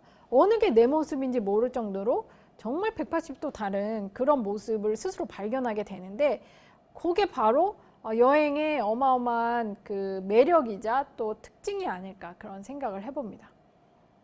자, 나폴리에서 정말 햇빛이 가득한 지중해 날씨를 보고 괴테가 쇼크를 받아요. 왜냐면 독일은 날씨가 별로 안 좋잖아요. 맨날 그 구름 끼고 막 비 오고 별로잖아요. 독일이. 그렇게 날씨가 그냥 햇빛도 없고 꾸질꾸질한 데 있다가 나폴리에 왔더니 지중해는 햇빛의 천국인 거예요. 근데 제가 보면은 이 날씨라고 하는 게 얼마나 사람의 성격 그리고 사람의 결과물에 영향을 미치는지 엄청난 역할을 하고 있는데, 괴테가 여기서 그 얘기를 미리 해요. 왜냐하면 여기 나폴리에 오니까 햇빛이 계속 내리쬐고 날씨가 너무 좋다 보니까 사람들이 고민이 없다는 거예요. 내일을 생각하지 않는데, 내일에 고민이 없고 그냥 오늘만 사는 거야. 욜로가 여기 있는 거예요. 정말 그 지중해가 바로 욜로가 여기 있다고 하는 게, 생계 걱정을 안 해도 되는 게, 이 지중해는 그냥 가만히 있어도 열매가 열려요. 추운 지방처럼 오늘 뭐 먹지, 내일 뭐 먹지, 농작물도 귀하고 이런 게 아니에요. 여기는 그냥 모든 게 풍부해. 그렇기 때문에 사람들이 그냥 막 따뜻한 날씨에서 룰루랄라 하다가 열매 따먹고 뭐 아무 걱정이 없는 거예요. 그걸 보고 괴테가 정말 큰 충격을 받았는데, 제가 생각해도, 그냥 언뜻 생각해도 이게 우리가 철학적인 고민들, 정말 우리가 왜 사는가? 우리가 어떻게 살아야 되는가? 이런 철학적인 고민들은 이런 날씨가 좋은 데서는 안 나올 것 같아요. 뭐 예를 들어서 여러분들이 몰디브, 하와이 이런 데서 철학자가 나올까요? 몰디브랑 하와이가 왜 휴양지입니까? 거기 가면은 우리가 걱정을 잊을 수 있어서 거기가 휴양지인 거예요. 거기 가면 힐링이 되니까. 거기서 무슨 철학자가 나오겠어요. 철학자는 날씨가 별로 안 좋아야지 철학자가 나오는 거예요. 일단 날씨가 안 좋으면, 날씨는 우리가 지금 4차 산업혁명 시대가 돼도 날씨를 우리 뜻대로 바꿀 수 없어요. 뭐 가을 장마다 뭐다 요새 그러는데, 비 안 오게 하고 싶다고 비를 멈출 수 있나요, 우리가? 이게 안 돼요. 인간의 영역 바뀝니다. 그렇기 때문에 인간은 날씨 앞에서 엄청나게 무력해져요. 이게 뭐지? 내가 아무것도 컨트롤할 수가 없고 내 뜻대로 안 돼. 인생이 내 뜻대로 안 되는 거예요. 자, 그러면 인생에 대해서 많은 고민들을 하겠죠. 사는 게 녹록지 않은 거예요. 사는 게 녹록지 않아야 고민을 하고 철학적인 이런 사유가 가능한 것 같습니다. 그래서 날씨 좋은 데 사는 게 정말 큰 행운인 것 같아요. 대신 날씨 좋은 데 사면 사람이 너무 안주하게 돼요. 내가 일 안 해도 저렇게 열매가 맺히고 내가 밥 걱정 안 해도 되니까 대신 좀 게을러지고 안주하게 되는 그런 것들은 있는 것 같습니다. 자, 오늘 이제 드디어 그 이탈리아 기행의 가장 핵심적인 문장을 볼 텐데, 읽어볼게요. 피그말리온이 자신의 이상형에 따라 만들었고 예술가로서 할 수 있는 최대한의 진실성과 현실감을 부여했던 갈라티아가 마침내 그에게 다가와 저예요 라고 말했을 때, 살아있는 여인과 이전의 석상과는 얼마나 큰 차이가 있었겠는가. 여러분들이 피그말리온 효과 아마 들어보셨을 겁니다. 피그말리온이 자기가 원하는 그 이상형을 이렇게 빚어보고 저렇게 빚어보고, 내가 원하는 이상형은 눈은 이렇게 생겼으면 좋겠고 입술은 이랬으면 좋겠고 어마어마하게 자기가 이렇게 조각 저렇게 조각을 막 했어요. 그렇게 간절하게 바라고 바라다 보니까 이 조각상이 사람이 된 거예요. 사람이 돼가지고 와서 저예요 라고 한 거예요. 이 피그말리온 효과는 정말 간절히 원했을 때 그게 현실이 된다라는 그런 얘기입니다. 자, 근데 현실이 되는 거에 더해서 그 현실이 됐을 때 그 기쁨과 환희는 얼마만한가에 대해서 이 괴테가 얘기를 하고 있어요. 근데 저는 이 구절이 너무 개인적으로는 와닿았던 게 뭐냐면, 지금 괴테가 이 얘기를 왜 썼냐면, 괴테는 계속 머릿속에서 상상을 하면서 그리고 있었어요. 내가 이탈리아 너무 가고 싶다. 평생 동안 이탈리아 가면 콜로세움은 이렇게 생겼겠지. 밀라노에 가면은 이런 모습이 있겠지. 나폴리에 가면은 날씨는 이렇겠지. 자기가 엄청나게 상상을 하고 머릿속에서 그리고 또 그렸어. 근데 실제로 갔을 때 이탈리아는 그거에 정말 몇백 배가 되는 감동이 있었다는 거예요. 그래서 여러분들이 혹시 이제 우리나라 분들이 뭐 프랑스 파리 이런 거 굉장히 좋아하시는데, 파리에 가고 싶은 생각을 하시는 분이 있어요. 그래서 내가 파리 가면 정말 좋겠다. 파리 가면 에펠탑도 있고 막 이런 생각을 하면서 막 파리에 대해서 공부를 하고, 파리 막 가이드북을 보고, 파리에 대해서 막 영상을 찾아보고, 그렇게 하는 게 나을까요? 아니면 파리에 한번 그냥 가보는 게 나을까요? 당연히 한번 가보는 게 낫겠죠. 내가 유튜브 맨날 보고 가이드북 맨날 100권, 1000권, 10,000권 보는 것보다는 파리 한번 가보는 게 나아요. 근데 인생의 모든 것이 사실 이렇거든요. 우리가 뭐 정말 공부를 열심히 하고 좋은 사업가가 되기 위해서 MBA에서 공부를 열심히 하는 것보다는 사업을 한번 해보는 게 오히려 어떨 때는 더 큰 도움이 될 수도 있고요. 또 의사 선생님이 되기 위해서 자기가 열심히 막 의대를 다니고 공부를 열심히 석사 박사를 따고 정말 이론적으로 완전히 완벽하게 마스터를 했는데 환자를 한 번도 실제로 본 적이 없다. 진찰해 본 적이 한 번도 없다. 라고 할 때는 여러분들은 그 의사에게 가서 수술을 맡기겠냐고 하는 겁니다. 아니죠. 아무리 이론이 빠삭하더라도 실제로 진찰 경험이 많고 수술 경험이 많은 의사를 우리는 신뢰할 수 있어요. 그래서 이 현장 경험, 정말 실제 경험, 직접 경험이라고 하는 거는 간접 경험과는 비교할 수가 없습니다. 우리가 인생이 짧기 때문에 모든 경험을 다 직접 해볼 수는 없죠. 이제 그럴 때는 간접 경험, 책이라든지 이런 것들이 차선책이 될 수 있지만 제일 좋은 것은 직접 경험이에요. 그래서 여러분들도 이 짧은 인생에 간접 경험도 너무 좋지만 이제 그것은 차선책이고 직접 경험을 하는데 많은 여러분들의 어떤 시간을 투자하셨으면 좋겠습니다. 자, 이렇게 괴테는 이탈리아를 다녀온 느낌을 이렇게 표현을 했어요. 그래서 여러분들도 혹시 진짜 하고 싶은 게 있으면 그런 것들을 꼭 직접 해보시는 그런 여러분들이 됐으면 좋겠습니다. 자, 이탈리아 다녀와서 괴테의 인생은 완벽한 변곡점을 만들게 돼요. 이분이 제가 아까 말씀드렸다시피 이탈리아 가기 전까지 그냥 싱글이었단 말이에요. 연애만 하고 결혼을 안 해. 결혼을 안 하는데, 그러니까 이분이 결혼에 대해서 어떤 생각하고 있었는지는 이제 대충 약간 짐작이 가실 거예요. 근데 오자마자 정말 얼마 안 돼서 평민의 여인과 살림을 차리게 됐어요. 같이 살게 됐어요. 결혼을 아직 한 것은 아닌데 같이 살게 됩니다. 이것 때문에 주변 사람들이 다 쇼크를 먹었어요. 특히 폰슈타인 부인. 왜냐면 자기는 귀족이거든요. 그리고 자기가 괴테를 거의 10년에 걸쳐서 이 정말 혈기왕성한 청년을 아주 자제력 있는 청년으로 자기가 키워놨는데 이탈리아 갔다 오더니 갑자기 귀족도 아니고 평민이랑 살림을 차렸어. 폰슈타인 부인이 정말 어마어마한 배신감에 쌓이게 됩니다. 이 크리스티아네 불피우스랑 16년간 함께 살게 되는데 살면서 괴테의 유일한 아들 아우구스트를 또 크리스티아네가 낳아주게 되죠. 결혼을 계속 안 하고 살고 있었어요. 근데 나폴레옹이 쳐들어온 거예요. 프로이센에. 정말 대단한 장군인데 이 나폴레옹이 쳐들어오면서 이때 크리스티아네가 괴테를 구해주게 됩니다. 자, 그러면 자기를 구해줬어. 자기랑 같이 살던 여인이. 결혼을 해야겠죠?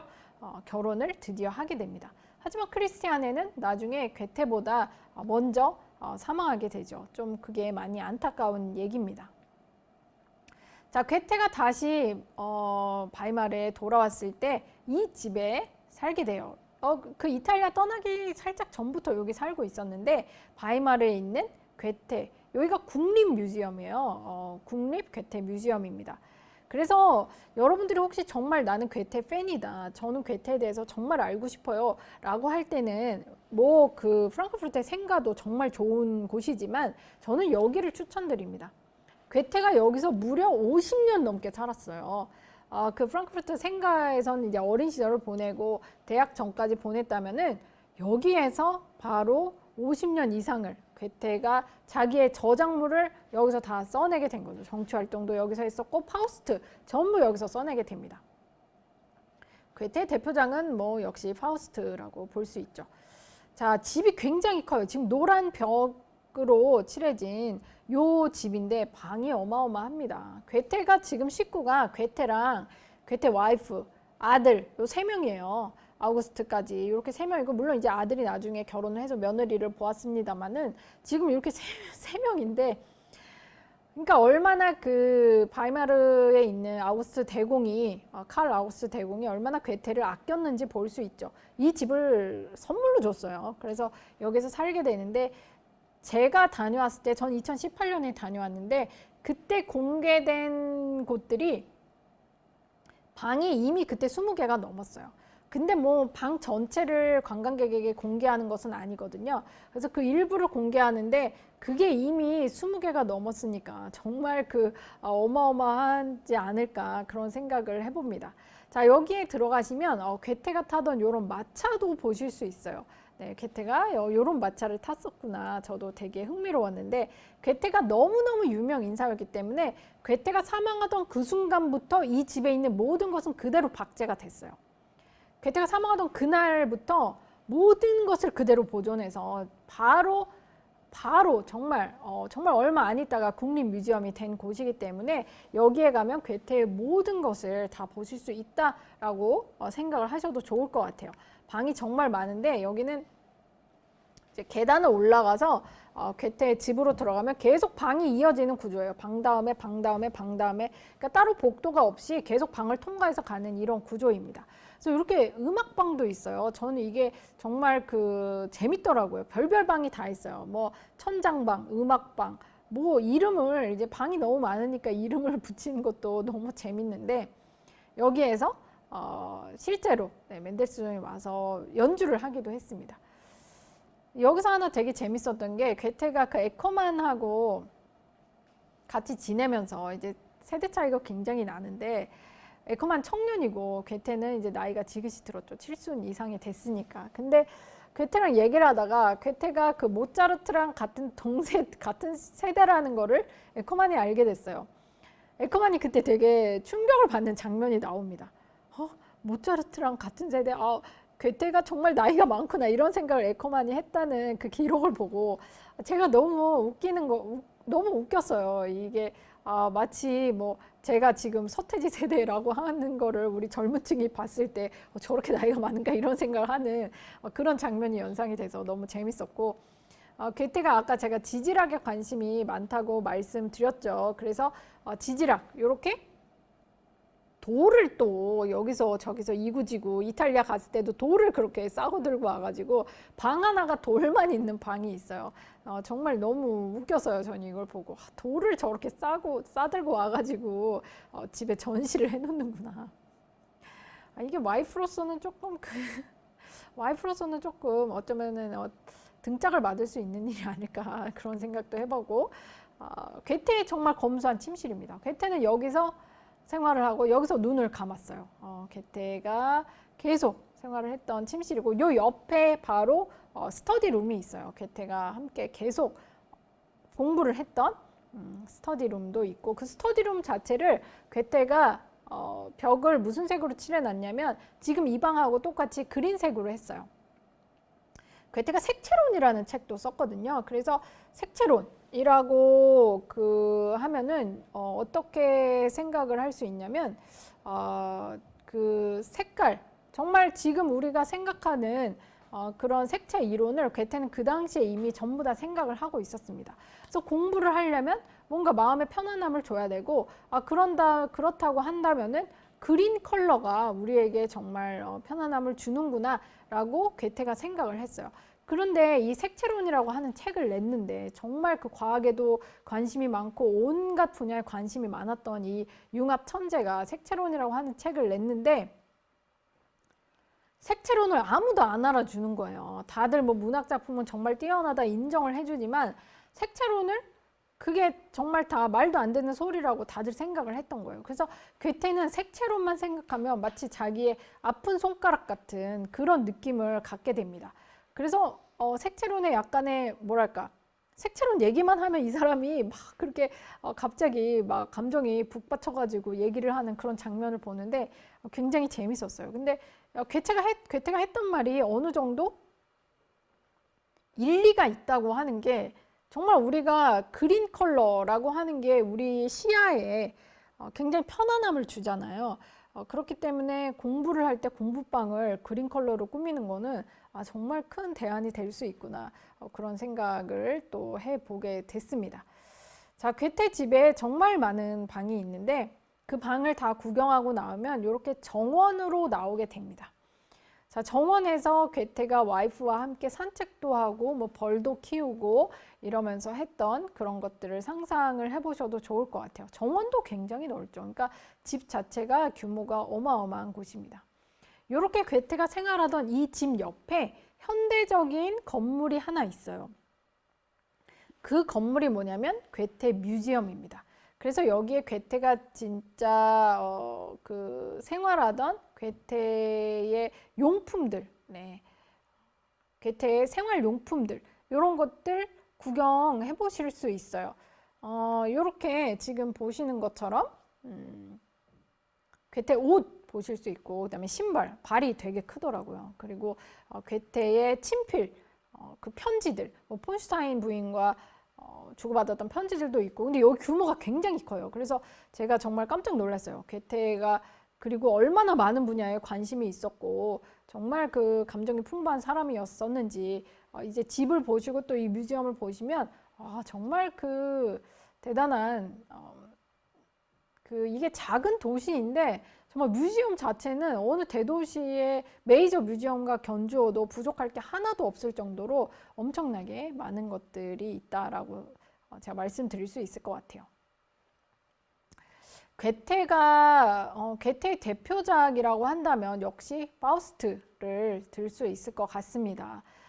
파우스트를 어떻게 읽어보셨는지 제가 많이 궁금한데 정말 어려운 책이죠. 정말 그 파우스트를 쉽다라고는 절대로 말할 수 없을 것 같아요. 근데 그 파우스트에서 괴테가 강조했던 것이 뭐냐면 정말 그 파우스트에서 한마디만 꼽으라고 한다면 멈추어라 너는 아름답구나 그거거든요. 그래서 이 파우스트 박사가 내기를 하죠, 메피스토랑. 근데 내기를 하면서 멈춰라 너는 아름답구나 라고 하는 순간 내기에 지는 거예요. 근데 이게 무슨 얘기냐면은 멈춰라, 그러니까 계속 괴테가 볼 때 인생이라고 하는 거는 시지포스의 형벌입니다.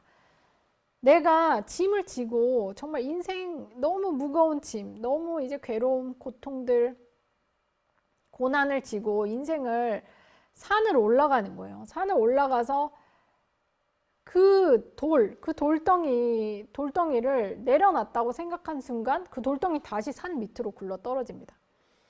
그럼 또 내려가서 그 돌덩이를 일고 지고 올라가는 거예요. 그러니까 평생 그걸 반복을 하는 거예요. 돌덩이가 나에게서 없어지는 날이 없어요. 내가 정말 이 정도면은 내가 고통이 끝난 것 같다. 내가 이 정도면 뭔가 한시름 났다. 그게 다시 시작되고 다시 시작되고 계속 시지포스 형벌처럼 돌덩이를 이구지고 올라갔다 내려갔다 또 올라갔다 내려갔다. 이게 괴테가 생각할 때는 인생의 모습이 그런 거예요. 계속 노력을 해야 되는 겁니다. 한순간도 쉬지 않고 평생토록 노력을 지속을 해야 되는 겁니다.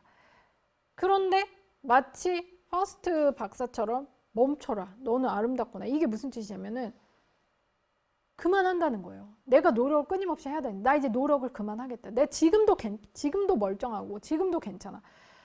멈춰. 나의 노력을 멈추고 지금에 만족한다. 너는 아름답구나 라는 거는 지금에 만족한다는 거예요. 지금이 너무 만족하고 좋고 해피하고 그렇기 때문에 나는 멈출 거야 라고 하는 순간 우리는 악마의 내기에서 지게 되는 거다. 그러니까 계속해서 노력을 하고 계속해서 멈추지 않고 이게 고통의 길일지라도 계속해서 해 나가야 한다 라고 하는 것이 바로 이 파우스트의 메시지라고 저는 생각을 해요. 그리고 괴테 스스로가 이렇게 살아왔습니다. 괴테가 인생을 보는 그 관점이 그랬던 것 같아요.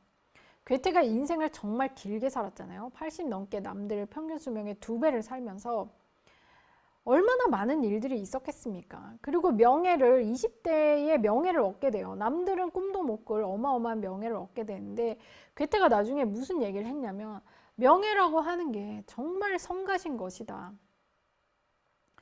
명예라고 하는 건 뭐냐면 남들이 하는 말에 자기가 반박하지 못하고 그냥 수긍을 하게 되는, 그게 바로 명예다. 왜냐면 정말 자기는 계속 남들의 이야기를 들어줘야만 하는 게 거의 명예가 아닌가 이런 생각을 할 정도로 자기 얘기를 펼치는 순간 어떤 그 반대하는 사람들이 생기고 질투하는 사람들이 생기고 자기를 미워하는 사람들이 생기고 이제 그런 것들, 명예라고 하는 게 좋은 점이 하나도 없다라는 그런 말도 했어요. 그래서 그런 인생을 그렇게 바라보면서 또 자기보다 모두 다 자기보다 먼저 세상을 떠납니다. 실러 자기보다 먼저 세상을 떠납니다. 와이프 크리스티안의 불피우스 먼저 세상을 떠나고요. 폰슈타인 부인 먼저 세상을 떠납니다. 그리고 자기를 바이마르로 이끌었던 칼 아우스데고 자기보다 한참 어린데도 자기보다 먼저 사망을 했어요. 모든 사람이 자기를 떠나고 자기 혼자 살아있는 그런 시점이에요. 자, 그러다가 결국 아들마저, 이게 정말 좀 마음이 많이 아픈데, 괴테의 아들, 아우구스트, 아들 한 명밖에 없습니다. 외동 아들이에요. 딸도 없고, 그냥 독자예요, 독자. 독자인데, 이 아우구스트가 결혼을 해서 며느리도 있었는데, 아우구스트 역시 이탈리아로 그랜드 투어를 떠납니다. 할아버지와 아버지 괴테에 이어서 자기도 에커만하고 같이 떠났어요. 떠났는데 중간에 에커만은 독일로 돌아오게 되고요. 아우구스트 혼자 이탈리아를 마저 여행을 하다가 아우구스트는 열병을 얻습니다.